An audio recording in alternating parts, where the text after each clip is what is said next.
Là où nous ne sommes pas bons du tout en médecine, Ouais. dans la formation médicale, c'est la sémiologie et l'auscultation des souffles cardiaques.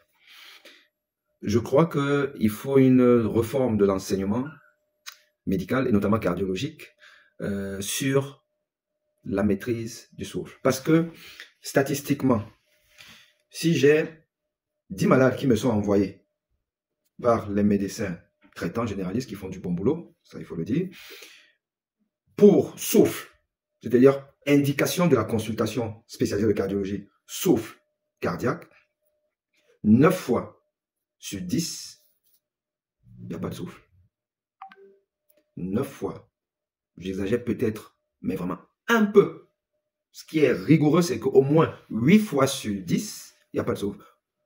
Alors, évidemment, les patients, parfois ils sont même en colère, entre guillemets, envers le médecin traitant généraliste qui a envoyé, mais pourquoi il m'a envoyé et tout ça là.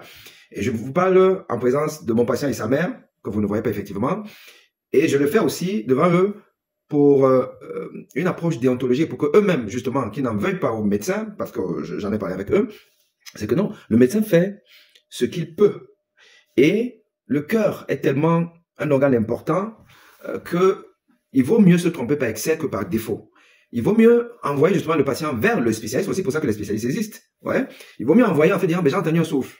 Et le service espère de rassurer que non, il n'y a pas de souffle, il y a un souffle. Mais le problème de fond est là, c'est que nous, les enseignants, nous devons pouvoir reformer notre approche d'enseignement sur l'auscultation du malade.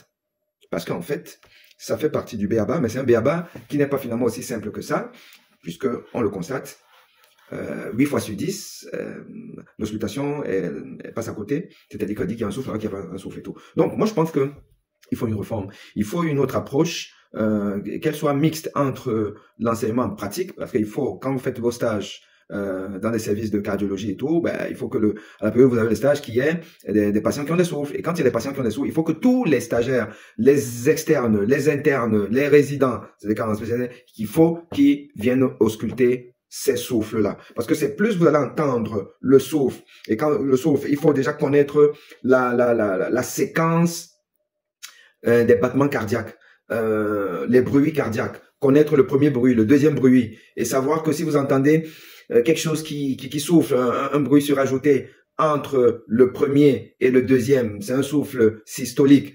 Si c'est entre le deuxième et le premier, c'est un souffle diastolique. Il est comment? C'est un roulement ou pas?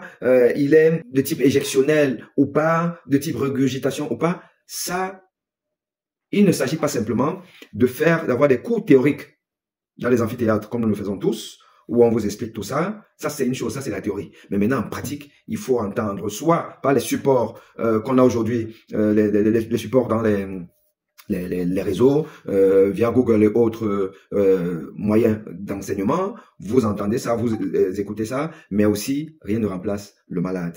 Il faut vraiment traquer les souffles quand vous êtes en stage hospitalier dans les services de cardiologie. Et ce n'est qu'à ce prix-là qu'on va pouvoir réduire justement le taux justement d'adressage des malades pour des consultations pour souffle, alors que vraiment il n'y en a pas. Et sur le plan médico-économique, vous voyez que ça a un intérêt. Parce que c'est une consultation spécialisée. Encore que moi j'ai l'honnêteté, hein, quand on me dit souffle, j'ausculte le malade, il n'y a pas de souffle, je ne vais pas aller faire l'échographie pour prendre l'argent à la sécurité sociale pour rien. Voilà, pour rien. Faites correct. Allez, à très bientôt.